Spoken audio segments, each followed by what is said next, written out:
one thing to wear your influences on your sleeve, and it's another to wield those influences to create something that can confidently stand on its own merits. Clair Obscur Expedition 33 is explicitly built on many of the ideas of the great modern and classic Japanese RPGs, and French developer Sandfall isn't shy about it, nor should it be. Felt familiar somehow. From the bold stylings of its magnificent turn-based combat to the melodramatic but genuine storytelling tropes it largely embraces, so much of Clair Obscur feels familiar yet refreshing.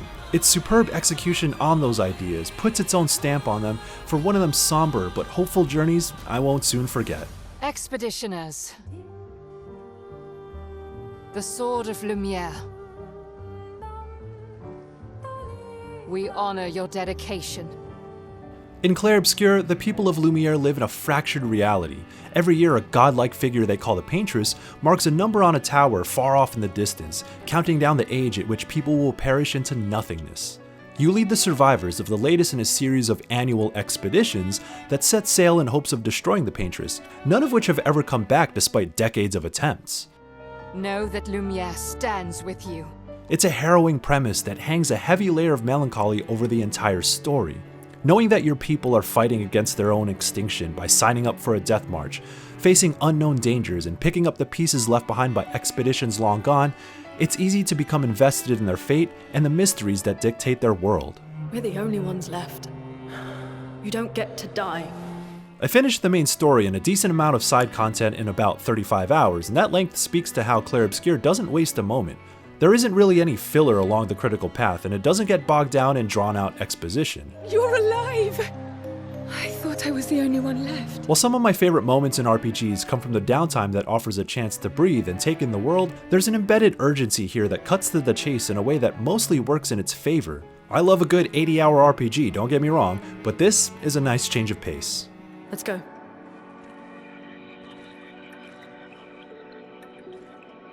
Someone lives here. Because of that relatively shorter length, the sharpness of Clair Obscur's combat system never dulls. The Persona vibes from its slick battle menu and stylish flourishes are unmistakable, but more prominent is its active element. Real-time button inputs boost potency in special attacks and let you dodge and parry enemy attacks, which works wonders for making fights engaging. Against tougher enemies, you don't really stand a chance unless you're paying close attention to visual and audio cues for dodges and parries and establishing a rhythm. The initial trial and error of learning attack patterns will be frustrating at times, but when I'm locked in like it's Sekiro, there's an intensity here I don't think I've ever felt in a turn-based RPG. And there's nothing quite like the rewarding slow-motion camera cut and emphatic counterattack of a precisely timed parry. Every party member has their own specific mechanics that typically revolve around building up their unique resource in battle and managing action points, or AP, to execute the more heavy-hitting attacks. Their skill trees are concise, so Clair Obscur is still approachable in that you're only given a handful of tools and then are asked to have a strong grasp of how they work. With the emphasis on meeting certain conditions and inflicting specific knock-on effects to make the most of when you're lining up attacks, it reminds me of mechanics that you'd see in a CRPG, but fine-tuned for a classic-style Japanese RPG. The way their skill sets can synergize and play off of each other also shows an understanding of what makes a turn-based system sing. Feel the burn. You may establish a routine opener, but as a fight goes on, it becomes more about adapting to all the variables thrown at you and earning the satisfaction of pulling off your most powerful attacks.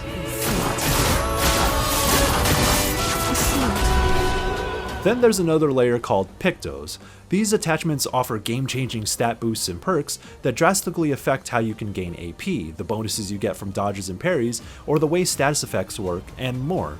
Using Pictos for long enough eventually allows you to stack their perks in what are called Lumina, and really build a character in ways their skill tree cannot. Navigating these menus is kind of a pain since things get messy once you're sifting through 50+ options packed in a tight screen, but when it all clicked, taking the time to configure my party was well worth the hassle. Setting the right loadout elevated my party in ways that were crucial for the most challenging fights. My biggest worry early on was actually that Clair Obscur was going to be too easy as I steamrolled almost every enemy for roughly the first third of the main path. It definitely ramps up as it goes on, however, weaving in more creative enemy attack patterns and doing more with status effects or enemy shields, for example, pushing me to try out new approaches with my party. That provides depth while staying concise, And if you're clever enough, you're even allowed to break the game, so to speak, as its systems let you scale up in a way that's rewarding rather than exploitative. All that is to say, I played these kinds of RPGs my entire life, and I'm confident in saying that it's one of my favorite turn-based combat systems ever. It has room to grow, but it's a brilliant start. Let's keep going.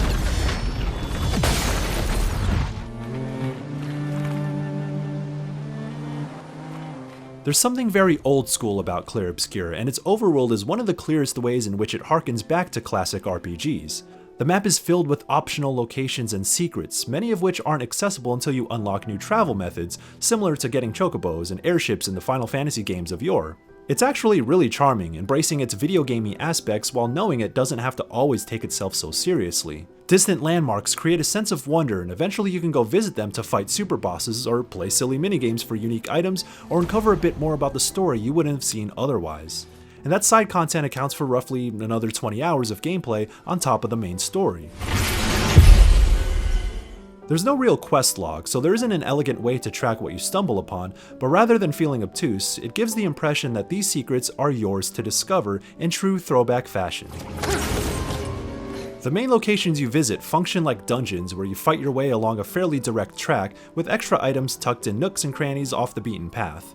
You approach and hit enemies to initiate combat, and they respawn if you decide to replenish your health and items at flags planted by previous expeditions that function like checkpoints. Exploration is limited in this regard, but it helps each of these main story sequences stay focused. For as linear as the main path can be, a minimap still would have been handy just to keep track of the alternate paths I've already gone down, because sometimes it's easy to get lost. It is a consolation that every place you visit is visually striking, whether it's the ethereal whimsy and natural beauty, or the brutality of the trenches and battlefields where bodies of past expeditioners are piled high.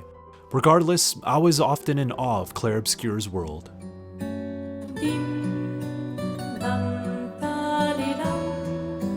What really etches an RPG into the pantheon of greats, however, is always going to be its story. My heart was all in on Clair Obscur's themes of facing mortality, making sacrifices for future generations, and the different ways we handle grief. I'm sorry about earlier. This is another harrowing exploration of topics like this, for the way it contextualizes time and age, but also for its portrayal of grief becoming destructive to those around you, should it consume you. Its brevity does work against it at times, as the story shifts in sudden directions later on, but even then, it's consistently carried by an A-list cast. The acting and voice performances are incredible, with dialogue that plays out like natural real-life conversations. I talked to the stars a lot after he was gone. I remember. Small gestures, subtle expressions, and the cadence of line deliveries ground its characters for a story that feels as real as it is fantastical. I didn't take you for a coward. I'm not a coward. You swore the oath. When one falls, we continue. Yes, I know. Despite its deeply sad premise, it also manages to inject some levity that is largely charming rather than forced. Get out of my way! Jeez. Silly wooden guys called gestrels occupy most of the continent, working as both comic relief and a lens to understand unknown parts of the world. Your party will goof with each other and share parts of their personal lives at camp, and while not all of it is riveting stuff necessarily, those brief moments are vital for rounding out the human element that this story channels. Ooh, nice one. I know. Admittedly, there are moments in which Clair Obscur embellishes in its sorrow a bit too much. It perhaps gets a little overdramatic at times, but it's able to find its footing by evoking a very specific tone that leans heavier into what you'd expect more from a theater production than a Hollywood blockbuster. And from that perspective, playing out like a classical tragedy is an integral part of its identity. We can't bring anyone back. But I thought we can keep their spirit alive by pushing forward. It feels like an expression of French art history at times, wearing its culture on its sleeve as an enticing artistic foundation. It's not just in the distinct Belle Epoque aesthetic or the French phrases characters use, but it's in the motifs that invoke theater, painting, dance, and music, which are woven into the very fabric of its fictional world, with music being the most powerful one. Been a long time since I've seen you play. Like every great RPG, an evocative soundtrack can uplift it to become a truly memorable experience, and Sandfall understood the assignment.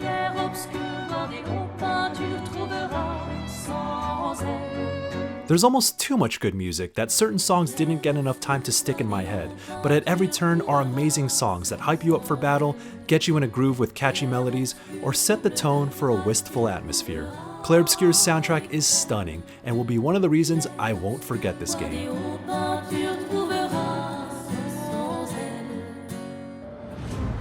In so many ways, Clair Obscur Expedition 33 reminded me of numerous classic and modern RPGs I love, but developer Sandfall truly understood why those games are special and made those pieces its own.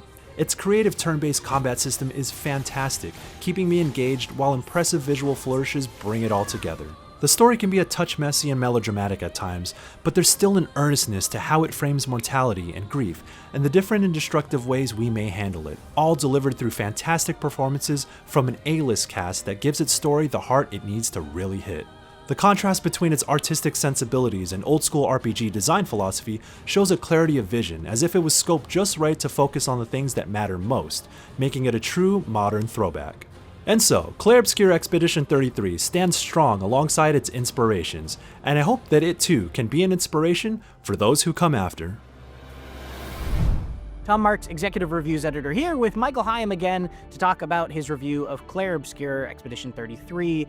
Michael, you have reviewed a ton of RPGs for us. You reviewed Metaphor ReFantazio, Persona 3 Reload, Final Fantasy XIV Dawn Trail, Shin Megami Tensei 5 Vengeance, Final Fantasy VII Rebirth. You've done a ton. We joked in the lead up to Clair Obscur that you were like the sad RPG reviewer, the get you in your feelings RPG reviewer. Why do these emotionally kind of rich games appeal to you like this, that you're drawn to them? Damn, you're asking some deep questions, man. But I do think it comes from a place of these kinds of stories resonate with me because they're instructive and they're illustrative and they kind of, when people say, oh, a game changed their life or whatever, I really do feel that because it gives you perspective. It gives you a different way to see things. And I've experienced that a lot in my life, playing a lot of RPGs that have these emotionally charged stories that kind of inform how I move or interact with the people in my life. I think I often refer to Persona 5 as a touchstone for that because playing that game when I first moved to a new city for a new job, I was kind of like reevaluating my relationships with people, and I was kind of like a stranger in a place, and I didn't really know how to make new friends in this particular context. But I think like playing through Persona 5 and kind of understanding how to navigate relationships was instructive. Like, I'm not saying that it taught me how to do it, but it was like, oh, here's a different way to think about those things. I've played a lot of these emotionally charged stories, and then I've taken something away from it. It's given me perspective. And my Persona 3 Reload review in particular, where I mentioned I had played that game previously, but a lot of things have happened in my life where I have to like confront my own mortality. I've lost my parents since then too, and so I come into this having played a lot of these games already. So I mean, it's not like it's completely new to me. Its themes aren't completely new to me, but I do think they execute on them really well. And I think themes of what do you do with the time that you have left, how you handle grief, and kind of understanding how different people handle their grief and how that can be destructive to them and the people around them. Those are one of the themes that I think Clair Obscur hits on really well. And just like that certain sorrow about the premise and knowing when your time is coming, and kind of the main character, Gustav, also always says, for those who come after. That's like his catchphrase. And there's this theme about, I'm not doing this for myself. I'm doing this for folks who will come after me because I'm not the only person that matters in this world. And like, that is a consistent theme throughout Clair Obscur that I think it frames it really well and hits on that really well. And I think that it's going to resonate with a lot of people. I am not letting Maëlle die out here. I'm taking her home. So apart from getting you in your feelings, let's talk about your RPG tastes in general. RPGs come in a lot of different flavors, shapes, sizes, colors, all that stuff. What's sort of your go-to, your comfort zone with that thing? Is it turn-based? Is it action? Are you more focused on the story or more focused on the grinding combat side of things? Where do you like to live in that space? And obviously, you touch on all of them, but where is your happy place there? It's always the turn-based RPGs. I grew up with JRPGs in my life through the SNES era, Chrono Trigger, Final Fantasy 4, 6, Super Mario RPG, and then going to the PlayStation era with Final Fantasy 7, 8, 9. Though that's the context in which I understand video games in general, not just RPGs. Like, those were video games to me. And so, like, the puzzle solving aspect of a good tactical or a good turn-based RPG, the tactics that are involved with it, is something that just just like clicked with me as a kid. In many ways, these formative RPGs aren't just like games that I enjoyed, they are a critical part of how I grew up. And like, yeah, I love my MMOs, my action RPGs, and Western RPGs for sure. I love like the original Deus Ex, Star Wars Knights of the Republic are critical games in my life too, but like that classic JRPG format is such a important piece to my life. What are the stars whispering to you? Actually, I'm the one whispering to them. It's something my dad and I used to do.